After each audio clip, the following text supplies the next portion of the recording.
welcome back to our channel. Finally got spring around here, about time beginning of May, and finally the temperatures are warming up. All the snow pretty much has melted now, and with that snow melt has come our well overflowing. And if you saw our previous video, our shallow well that we dug by hand was overflowing onto the ground above it. So now that the water table has gone down a little bit, we can see that the walls are starting to cave in, which is really not great, but we're gonna go pump that well out completely dry and see what it looks like. See if we're still 7 feet deep, or if it's caved in enough that we're gonna have to redig. See if it's even gonna be possible to redig if the walls are now too soft. We didn't get a chance before last winter to put in well casing. We just didn't have time to dig as deep as we wanted. We were gonna continue that this spring, and now we're not sure if we're gonna have to start all over somewhere else or what we're gonna do. So I'm gonna go pump that out and show you guys what it looks like. Alright, so this is what the well looks like right now. When we dug this, it was a 3-foot diameter circle, a perfect circle. So this on this side here has all caved in. It's actually caved in more there. I hope you can see that. So this is not very safe to even stand on right here. So this really sucks. It was a lot of work to dig this by hand. We got 7 feet deep, and we were planning to go another 7 feet this summer, and then we were going to call it done and put in our well casing. And now we're not sure where we're going to go from here. We haven't been using this water since it overflowed, because obviously everything got washed in there, all our puppies poop and everything. So we have been using just water.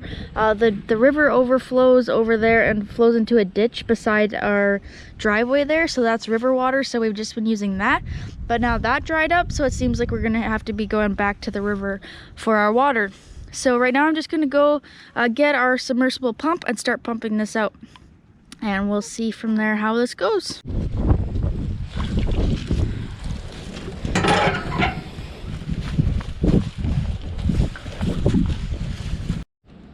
Alright, so I got the sump pump in the water, and I actually managed to piece enough pieces of sump pump hose together to get into that bush over there. So I'm going to go ahead and start up the generator and plug in the sump pump now.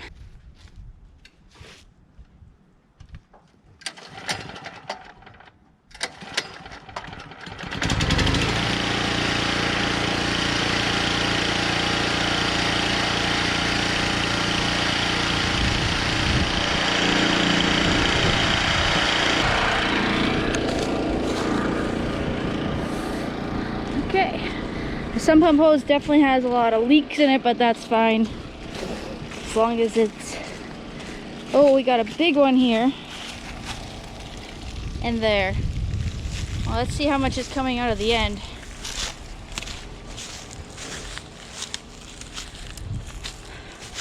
Let's see. Nothing. Okay. Nothing's coming out here. Alright, well, I'm gonna try to fix that. Alright, I fixed the leaks enough that now water's coming out the end of the hose. Still coming out all along the hose, but at least the majority of it should be coming here now. And that's fine if this area fills up with water.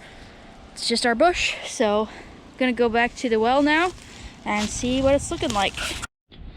Alright, so this is how much we got it pumped out so far. Generator just ran out of gas. Forgot to check it before started pumping, and I'm not sure if we have any in our jerry cans. It's the one thing about living off grid. We don't use the generator a whole lot, but you always make sure to have some gas when you want to use power. So the deeper we go, it's looking a little better than I expected it would. Yeah, I don't know. I guess the main thing was just right there, where that piece of dirt collapsed. Makes it look worse than it actually is, but that being said, we're still not at the bottom, and this looks not much.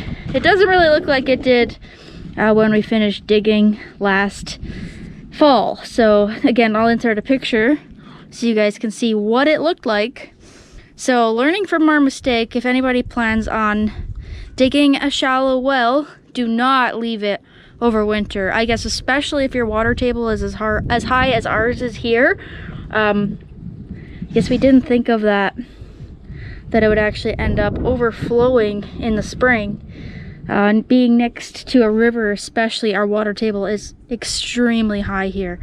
So I'm gonna quickly go get gas if we don't have any, and then I'm gonna continue to pump this out.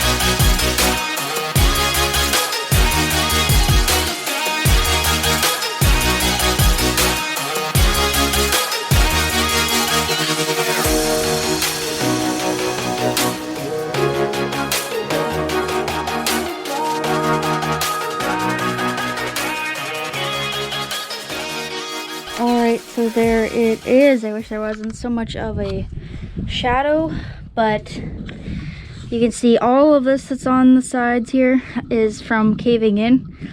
We had gotten to, it was nice and flush.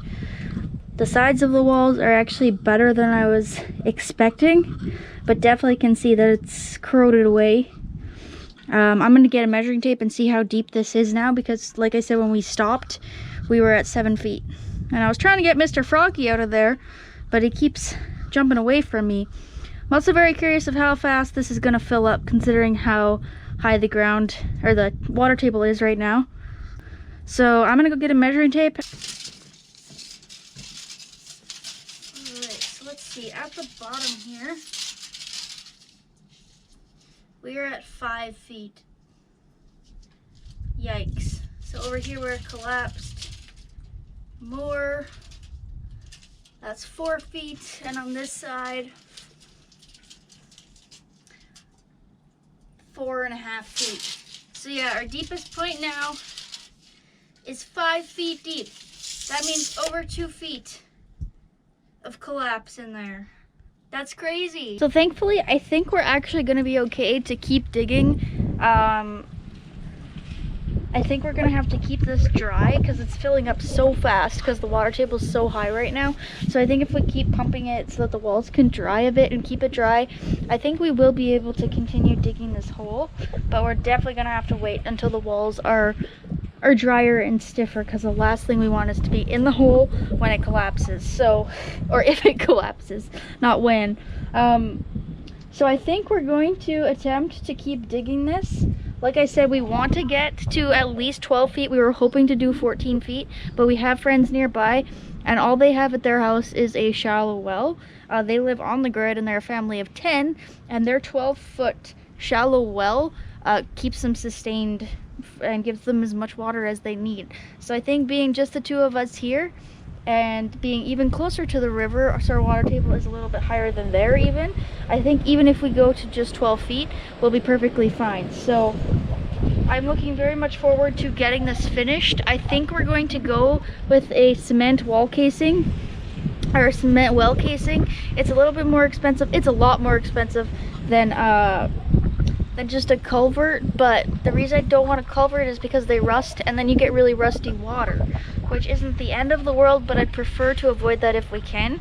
If anybody else has any other suggestions, I would love to hear it, or if you have a good experience with a culvert and don't experience rusty water, I'd love to hear that as well. So yeah, this is where we're going to be going from here. I'm not quite sure when we're going to get around to digging this deeper, but as soon as we do, we'll definitely record the process.